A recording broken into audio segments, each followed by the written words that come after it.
Gata for the sound of the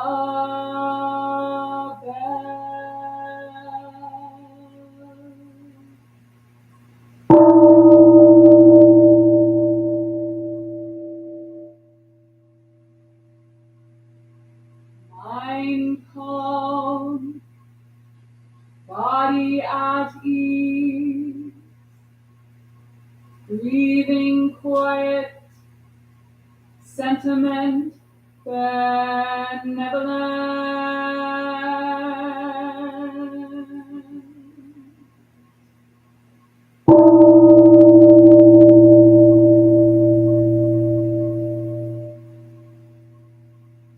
Dharma friends, sitting still in vital silence,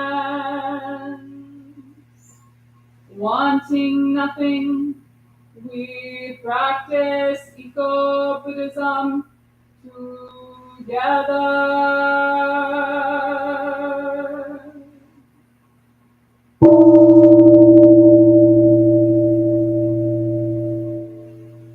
The sound of the temple bell booms for all to cease from conflict. May the way of Buddha usher in the dawn of non-violent global village forever.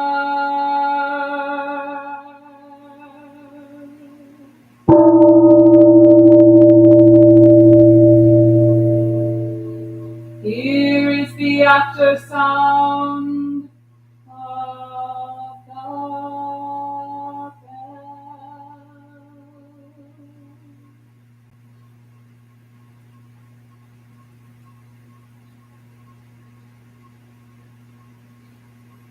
Thunder of silence, light after Dharma rain.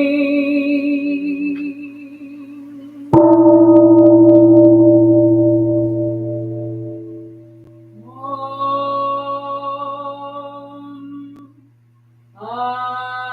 Amora Vairochana Mahamudra Manipadma Jivala Vadarshaya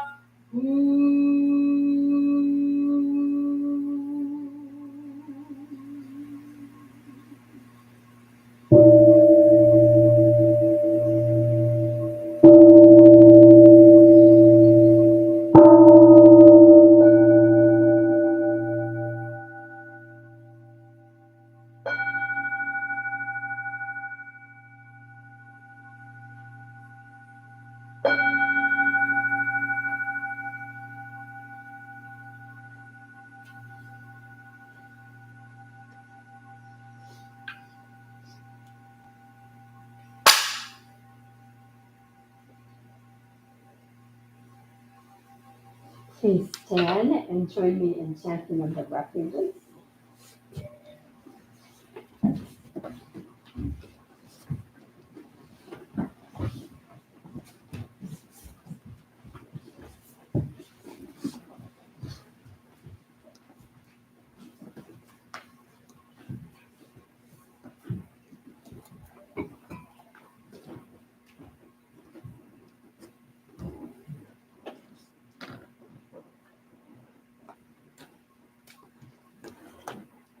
So we will take refuge in Buddha Dharma Sangha, first in Sino-Korean and then in English.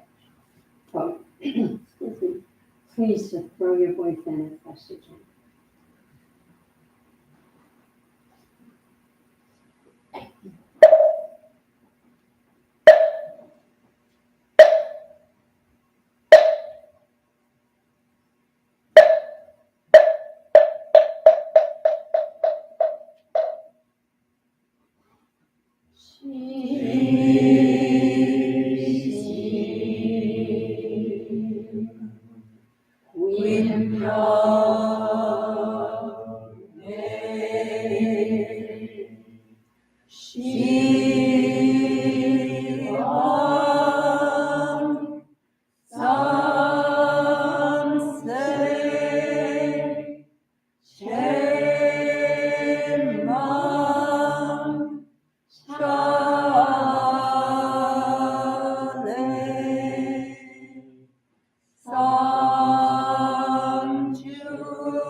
I go for refuge to the Buddha.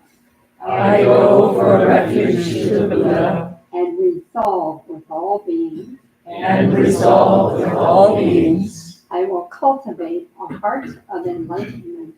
I will cultivate a heart of enlightenment. And realize the great way. And realize the great way.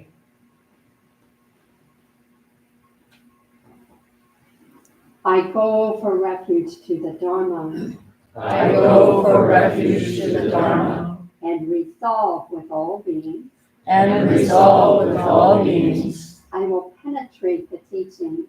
I will penetrate the teachings. And uncover oceans of wisdom. And uncover oceans of wisdom. I go for refuge to the Sangha. I go for refuge to the Sangha. And resolve with all beings. And resolve with all beings. I will seek peace and happiness for the many I will seek peace and happiness for the many, and transform this world into Buddha lands unimpeded. and transform this world into Buddha lands unimpeded.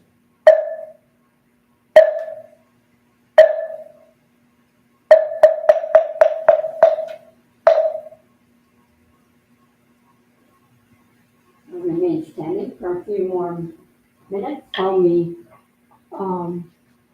do offering to ancestors. So on this 14th day of July 2024, we acknowledge that this land where our temple buildings stand has been the home of Native peoples, the Potawatomi, the Odawa, the Ojibwe, the Council of Three Fire Tribes, and also of Black Americans. We know that this neighborhood used to be a historically Black neighborhood during times of racial segregation and oppression. For our own awakening and for the awakening of all life, may the benevolent energies of our meditation, chanting, and full presence here at this service this morning extend to all beings on this planet and throughout time and space. May there be a deepening of our interbeing. May peace prevail and wars cease. So let's make 3 formal vows to the altar in the spirit of dedicating merit.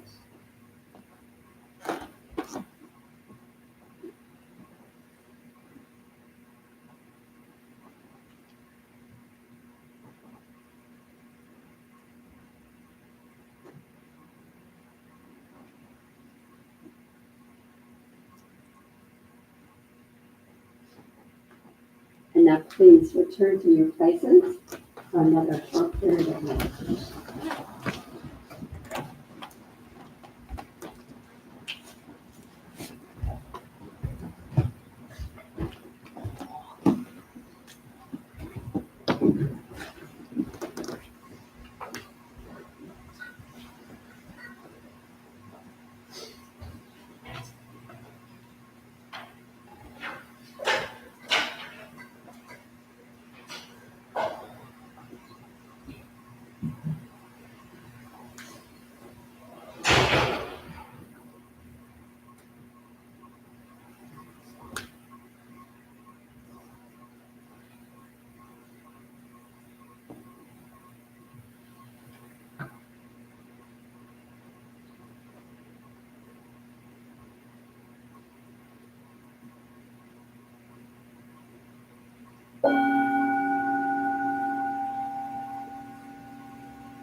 Please join me in some stretching as an end to our meditation practice.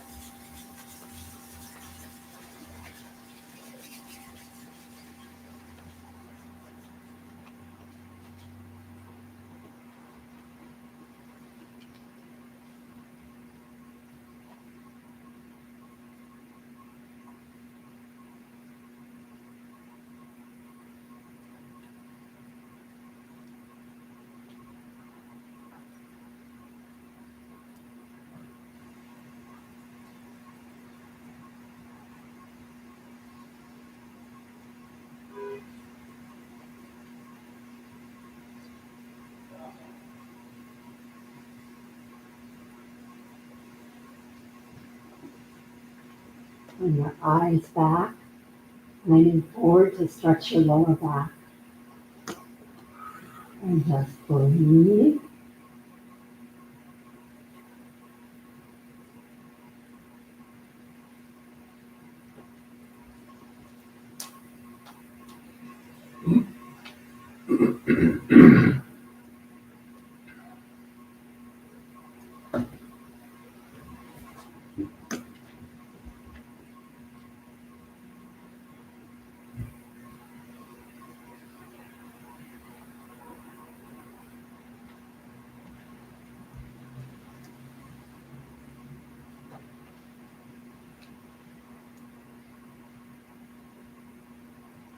Stretching first to the left.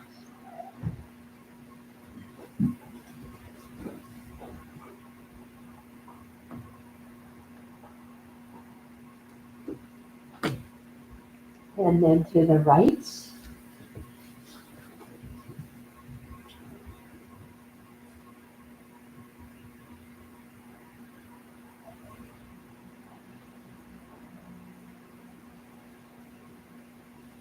Clasping your hands behind your back, leaning forward.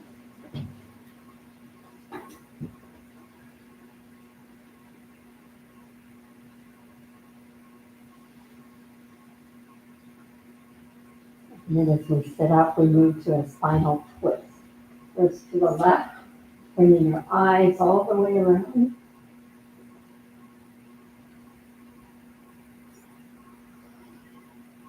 And then to the right.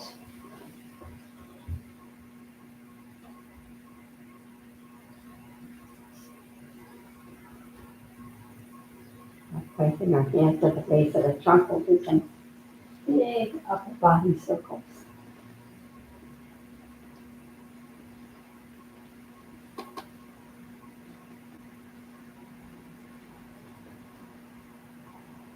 And reverse direction.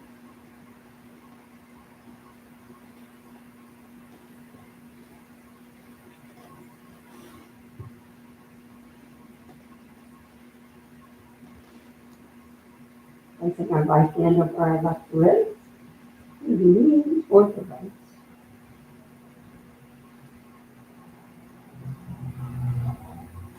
And then reverse.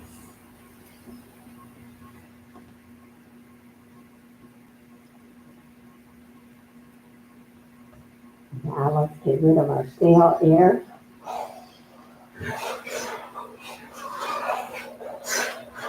Listen to the left,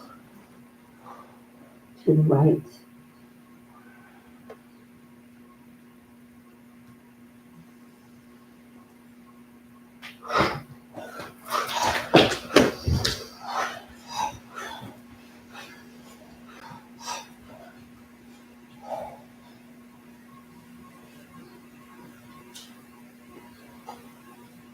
Please sit comfortably.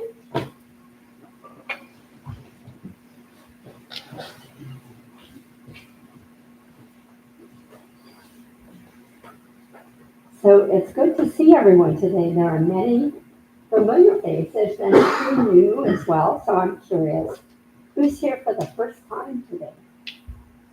All right. Thank you very much for joining us. Many of us have been away these past few weeks. Every summer, we have a gathering of teachers and students and practitioners from all of our temples. And so our temples are located not only in Ann Arbor, but also in Chicago and Toronto, in New York City, Mexico City, and we have a farm in upstate New York. So we all gathered together. It was in Chicago this year. There were about 40 of us. And we spent 5 days in silent retreats. And for those who've not been to one of our retreats, the basic structure is we get up early. Again, everything is silent. So we get up early, 5 o'clock, go for a nice long walk, come back, do 108 prostrations, and then we sit for a couple of hours, have breakfast, do some cleaning, sit for another 3 hours, have lunch, a little rest, an afternoon work practice, and then in the evening we sit again for about 3 hours. So the leader of our retreat was Doan Sunan, our Dharma master from Mexico City. And one of the things that he said, because there was an evening Dharma talk, always a little evening Dharma talk, and one of the things he said to us was, when you come to retreat, you take a good deep look at yourself. And I found this was true. I think others found this was true as well, because what else do you do? I mean, you're there with yourself all day long and working with your thoughts. It's also an opportunity to work with other practitioners in silence. This requires a lot of coordination, because when we're doing cleaning practice, for example, one of my jobs was to come up with 40 different cleaning jobs and to give these cleaning jobs to people. I didn't do that very well. I had the list. That was great. I had the list and I had these little books of paper.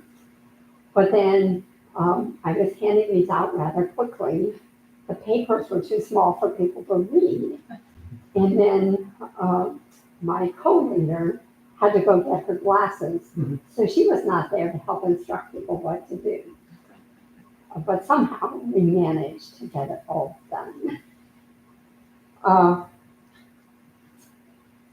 So this was the beginning of one of the themes of the retreat for me. And one of the themes I felt was humility. It's an interesting sort of big topic in Buddhism. And as I was preparing for this Dharma talk, I saved old Dharma talks. And so I went back and I said, did I ever talk about humility before? And sure enough, yes. So if you were around, we talked about this in 2016. We talked about it in 2021. And now here we are again in 2024, talking about humility. So it's a part of our practice, I think, that never goes away. One of the things, some other aspects of humility during the retreat, Doan Sunan, when he was giving his Dharma talk, referred to humility directly. And he also referred to the watercourse way, which is something we've talked about here a couple weeks ago. And 2 verses in particular, he highlighted. Water flows low and down.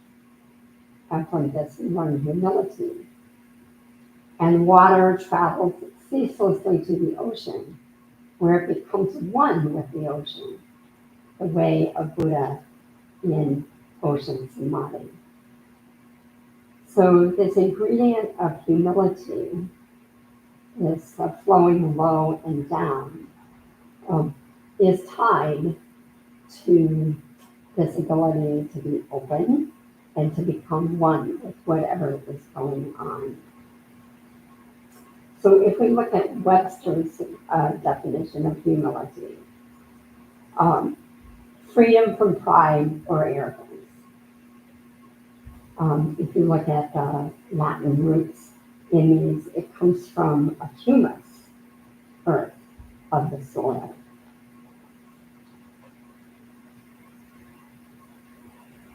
So in Buddhism, then we see humility as some sort of virtue. So this is interesting because some of you may be sitting there thinking, you don't want to hear about this idea of humility because it's like groveling and humiliation and things like this.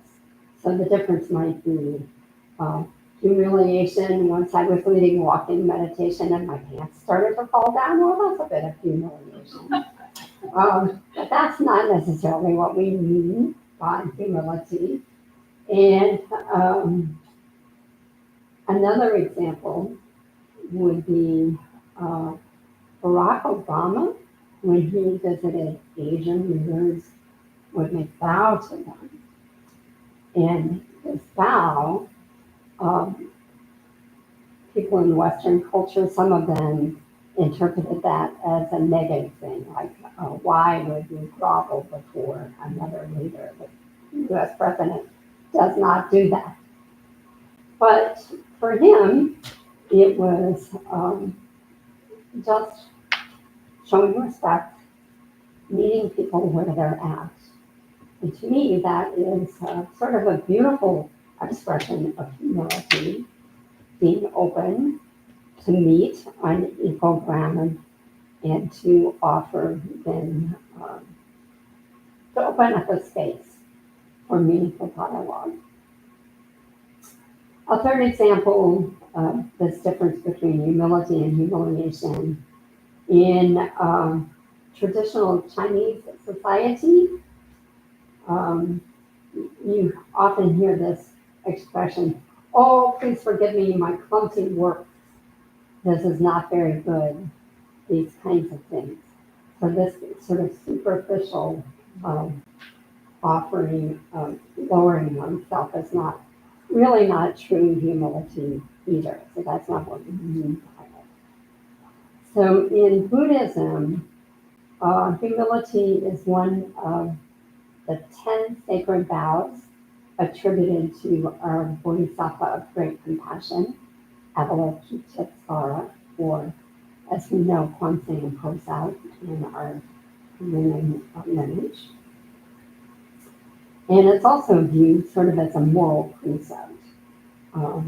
It's an exhortation against an arrogant or haughty attitude.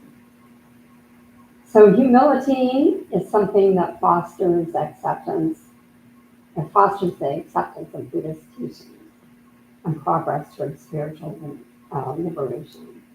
Because only with this humble mind can we recognize our own defilements, and with this sort of humble mind, it means that we're open to learning. So some formal Zen practices for cultivating humility. And then we're going to get into a dialogue in a moment about what does that mean to you. But some of the formal Zen practices are every morning we start with 108 prostrations, just like we did at the retreat. Does everybody know what a prostration is? May I ask our dear Dharma teacher, in the spirit of humility, to demonstrate a prostration?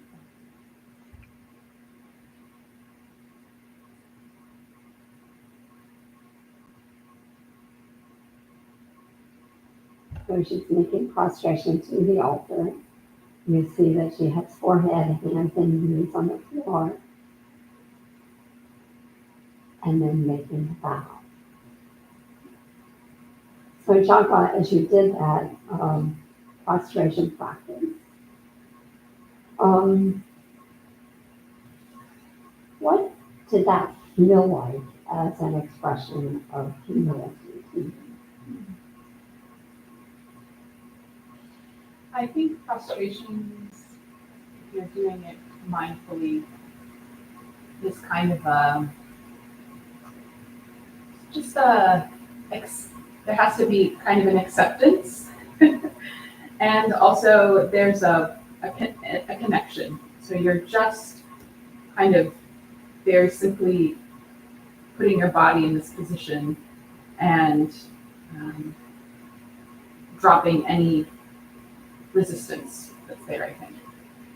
Sort of like a drop in the way of resistance through this physical expression. So this is one way that we cultivate humility in our tradition. Another way is, you're going to love this one. What's the most valued job at a monastery? Does anybody know? Kitchen master? Hmm. Kitchen? Working in the kitchen? Actually, that's a good one, but it's not what I had in my mind. Cleaning the toilet. You got it. Cleaning the toilets. And old monks in particular, when they don't have the ability to lift things and cart things around anymore, they like to take on this job of cleaning toilets because it's something that you do that helps that the whole community just really appreciates. So we have jobs like that. Another practice is just saying yes. So in particular, when you're first learning about Zen and you're being assigned to practices, it is when you're given something, you say, yes, I will do this. We have a current resident, I don't know if you met him, he's not here right now, Minling, who is a wonderful example of this. So we say, Minling, will you please help us with dishes? Yes, Minling. It goes like this. Yes, he goes like this. Yes. And then, will you please help us carry this bed from one room to another? Yes. Always the spirit of yes and learning. As we get further along in age and further along in our practice, for me, the yeses become a little bit fewer and I become more resistant. So it's good to remember to return to this. Other expressions, other ways to cultivate humility, confrontation. We do offer one-on-one interviews with Zen teachers, and sometimes in this business of taking a good look at ourselves, a fellow practitioner will offer you sort of in-the-face criticism intended to make you sort of wake up. So to be able to sit there and take that in, listen to it, is a practice of humility. Very valuable. And so just going beyond these methods of the kind of form that we've been talking about, the form of practice,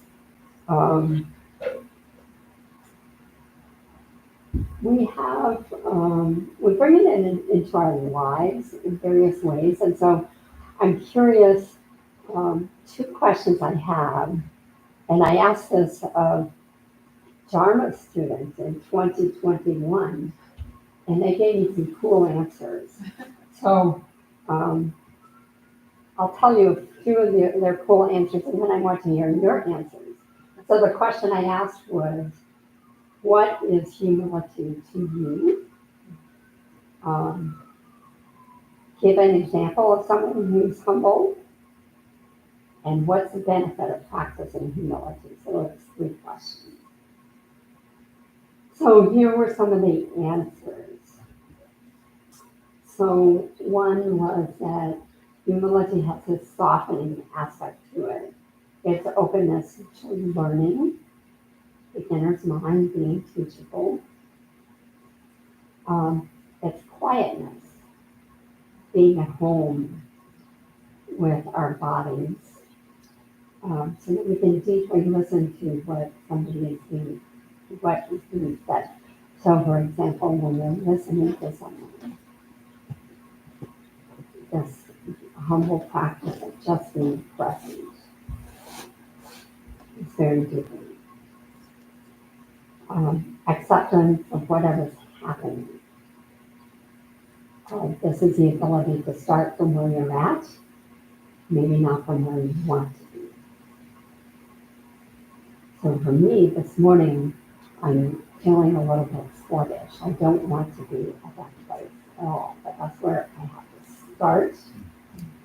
And so it was nice for us to sit together in quietness, I admit that I was a little bit dozy, but I needed that little bit of rest so that then we can engage at this level.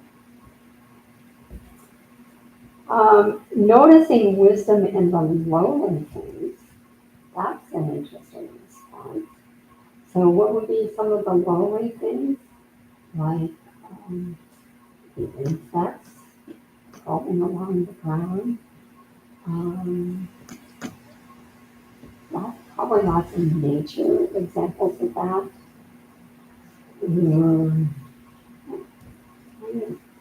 Things like that. And then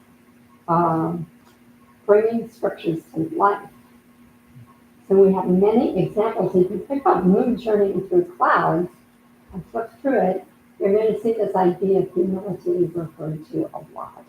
So in the Metta Sutta, for example, the meditation on loving kindness, it talks about not proud or demanding in nature, to let me not do the slightest thing that the wise would later prove.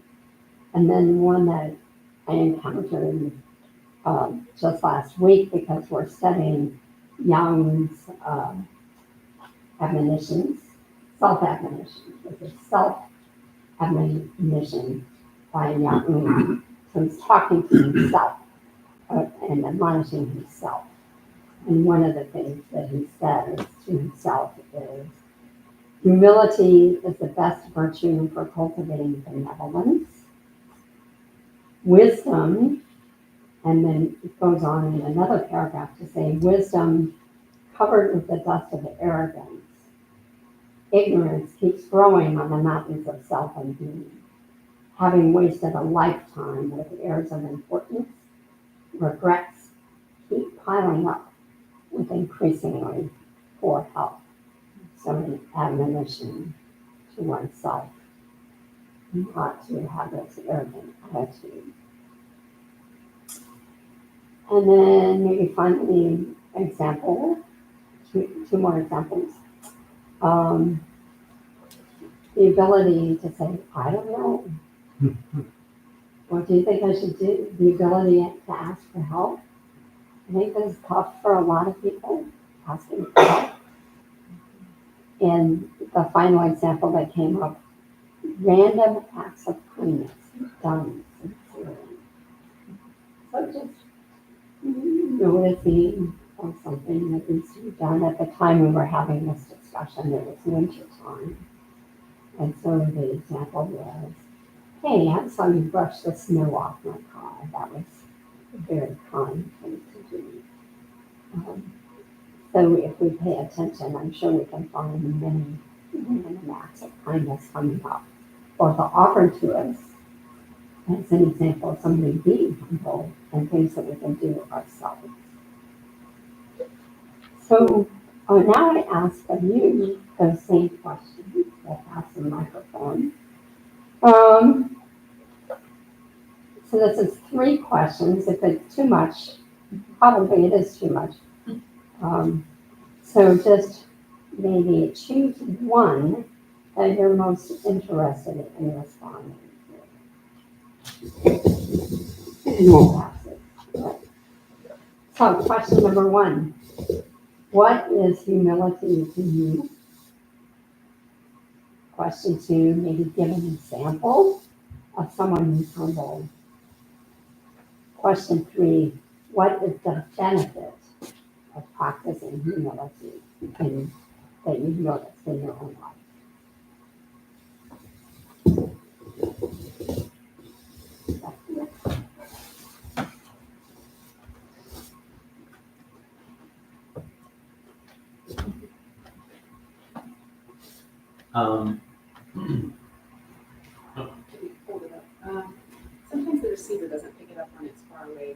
I'll talk loud enough, I guess. Oh, that's good. I was thinking about examples of humility. A little while ago, I was reading a book by Abdul El Said, and he's talking about his work studying the Quran in practices of generosity. And one of the things that struck me about it was when offering alms to somebody else, make sure to make the offering with your hand flat out to show somebody that they're not beneath you. And I just thought that was really nice. Not a rejection of kind of like this hierarchical kind of thing. But yeah, that's what I was thinking.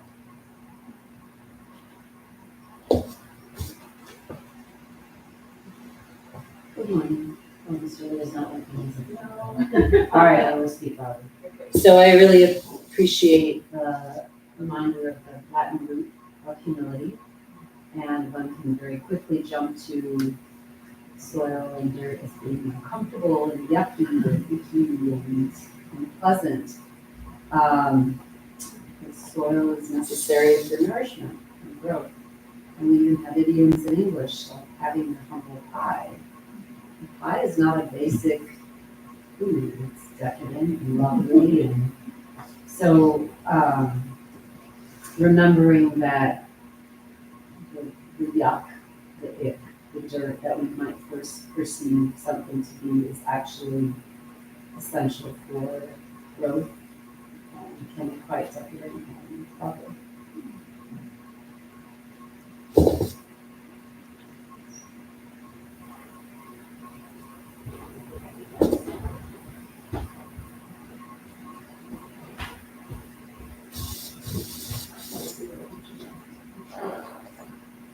Okay.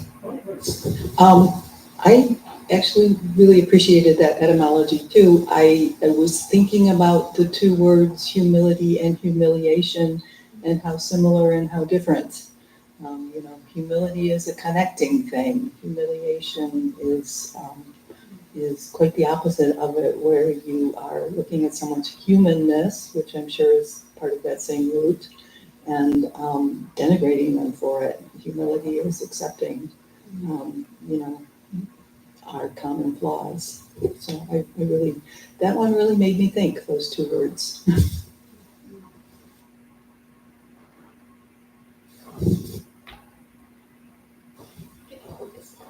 Right here.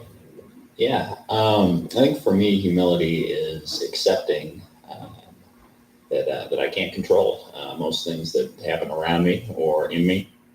I can't, and I shouldn't expect to.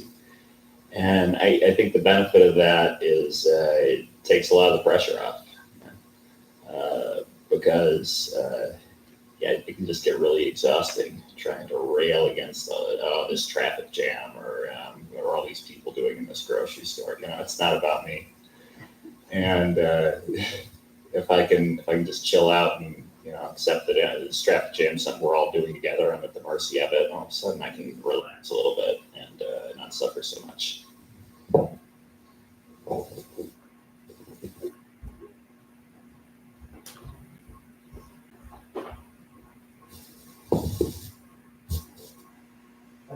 I think humility for me recently has been practicing deep listening. Like whenever someone's speaking, just assuming that they have something to teach you, no matter who they are. And apart from the personal, benefits of being humble in that respect, it's also a bit of an act of love. Like if you care about someone, it's very nice to give them your full attention and listen to everything they have. Thank you.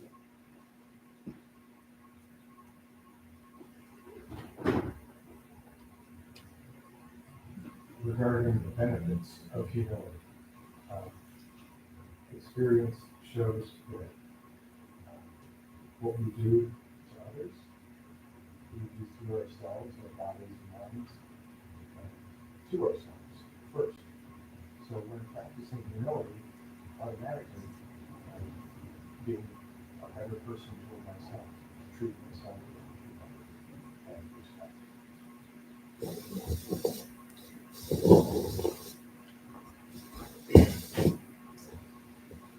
I think a couple of examples that come up for me recently are I was having a disagreement with my wife and just taking a minute and sort of thinking about kind of letting go of my perspective and thinking of her perspective and just being able to kind of,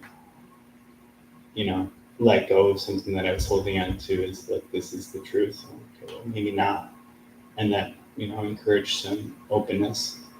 And then it's summertime and my kids are wanting to go like all over the place and they're drive independently yet. And so having to like give up what I'm working on to go take them places requires a little bit of humility of like, okay, well, whose duties or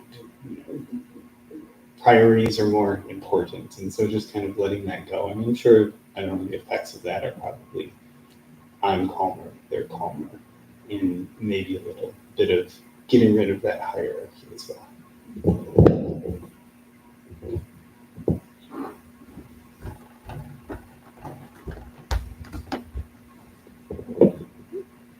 Thinking about it recently, thinking about language and what language is for us, a way of knowing.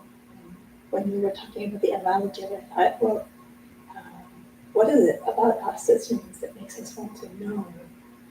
Knowing through language and understanding where did our language come from? But then thinking about humility and what it means to me that I don't know it all. Accepting that I don't know everything and holding at the same time a desire to want to know more.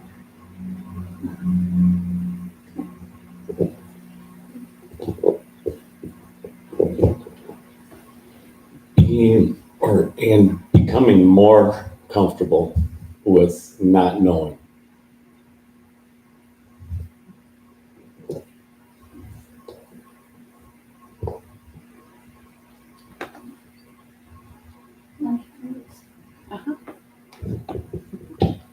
I was with Malum in Chicago, and it was a very rich kind of experience in the 10 directions.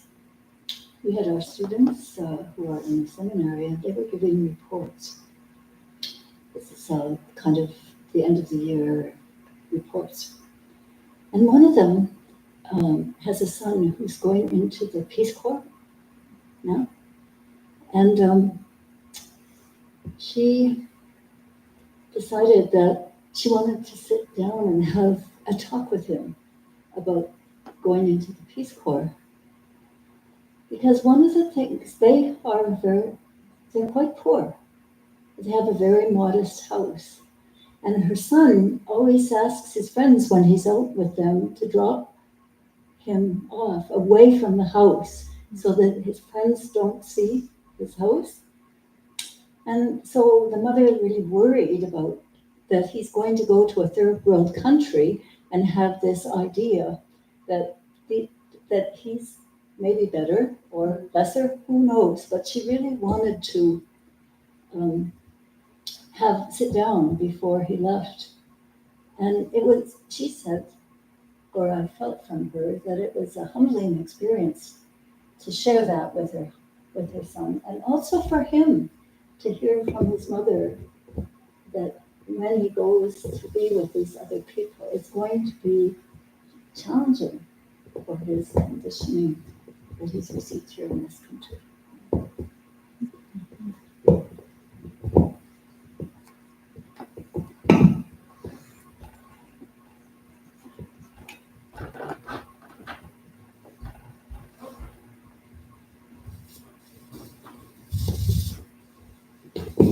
I feel like it's been touched on in a bunch of different ways, but the releasing of attachment to all these different identities that we have, when I feel I'm not in humility, it's because I'm really clinging to some image or idea or a set of rules that I am the teacher, I am the adult, I am whatever number of things. So when I can release the definition of those or the expectation I'm putting on myself to behave in some specific way, then I feel that, that emptiness, that openness, that I think is humility.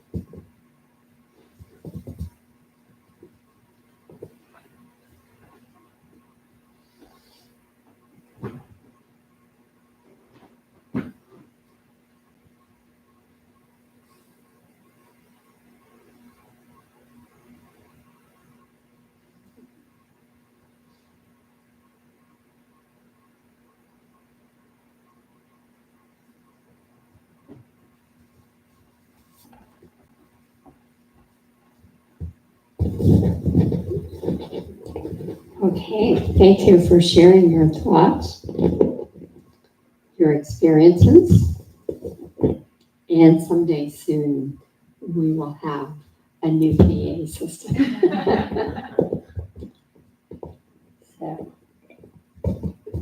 So given the cycle of talking about humility, if you come back and let's see, what would it be? Maybe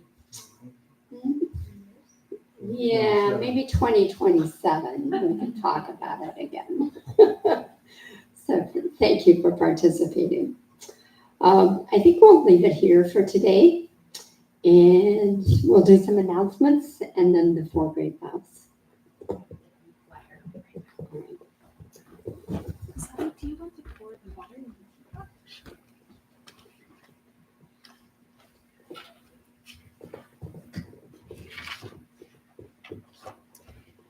Okay, so some announcements.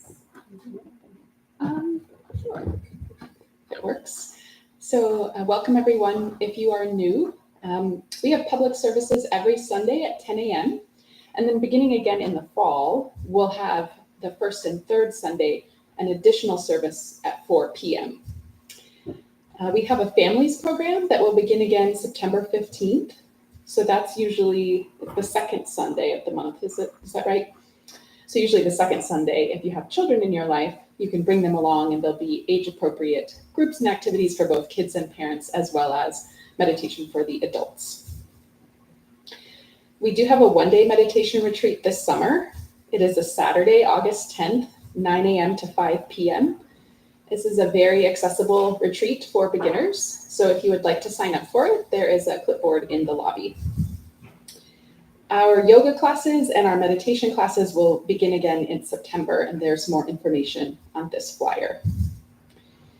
And then looking ahead to special events, we have a special ritual every year in August. This year will be August 18th, and it's called Ulambana Day.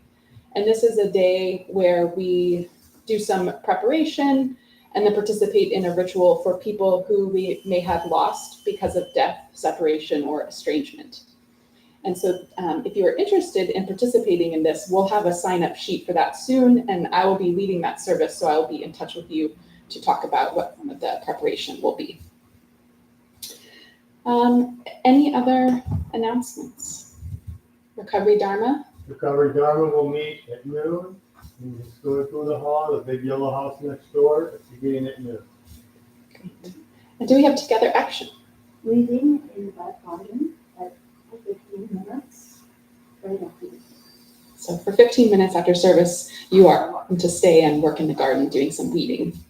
We'll have tea in the lobby afterwards, and you're welcome to stay and have tea and ask any questions. The temple is entirely supported by your kind donations of time and money. So if you'd like to make a financial contribution, there is a glass fishbowl as you exit. And if you would like to come and donate some of your time, Saturdays from 3 to 5 p.m. is a great time to do so. There's always something happening either in the garden or organizing or cleaning, but there are other opportunities available, particularly if you have any special skills. So feel free to ask any of us wearing the gray clothes afterwards. Okay.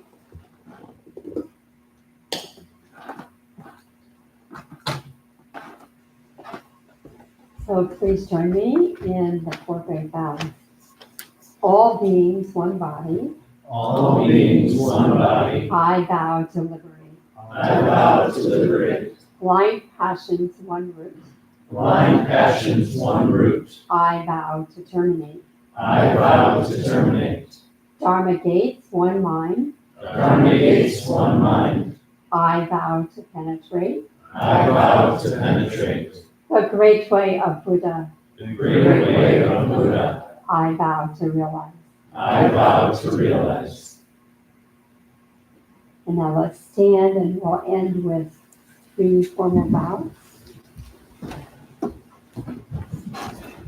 Please taking a moment to care for your matted cushion.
Good morning. What is your new name? She's Dawn. She's Dawn. And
Oh, really?